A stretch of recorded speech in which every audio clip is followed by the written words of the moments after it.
എടാ എടുക്കടാ. സ്വന്തം വീട്ടിൽ ഒളിച്ചു കയറുന്ന ശീലം ഇനിയും നിർത്തിയിട്ടില്ലല്ലേ? അച്ഛൻ കേക്കും. കേക്കട്ടെ. ഇന്നും ആവശ്യത്തിന് പറഞ്ഞിട്ടാ കിടന്നത്. എങ്കിലും കഴിക്കാം. കൈ കഴുക. ഇനിയിപ്പോ ഉണ്ടിട്ട് കൈ കഴുകാന്ന്. ഇവരുടെ ഒരു കാര്യം.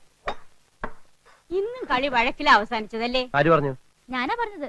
ചേട്ടൻ ജയിച്ചപ്പോ ദമയന്തി ചേച്ചി കൈയടിച്ചത് അപ്പുക്കുട്ടേട്ടന് ഒട്ടും ഇഷ്ടമായിട്ടില്ല. അമ്മാവന്റെ മോനായി ഞാൻ ജയിക്കുമ്പോ അവള് കൈയിട്ടടിക്കാതെ പിന്നെ കാലിട്ടടിക്കും. ആ ബന്ധം നിനക്ക് മാത്രമല്ലല്ലോ, അവനും ഇല്ലേ?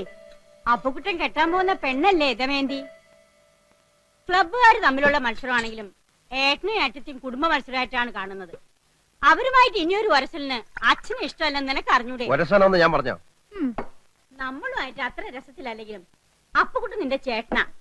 അവന്റെ മുമ്പിൽ ഒന്ന് തോറ്റു കൊടുത്താൽ നിനക്ക് ഒന്നും വരാൻ പോകുന്നില്ല. അമ്മേ, മത്സരമാകുമ്പോ അങ്ങനെ മനഃപൂർവ്വം തോറ്റു കൊടുക്കാൻ പറ്റത്തില്ല. അത് പറ്റില്ല. വല്യമ്മയുടെ മോനെന്ന് പറഞ്ഞ അങ്ങനെ തോറ്റു കൊടുത്താലേ അതിന്റെ ക്ഷീണം എന്റെ ക്ലബിനാ. നിന്നെ ഏട്ടൻ പറഞ്ഞതാ ശരി. ഈ പൊടിയപ്പുറത്ത് വന്നിരിക്കുന്നവള് കുറച്ച് സാമ്പാർ കൊണ്ട് തന്നെ.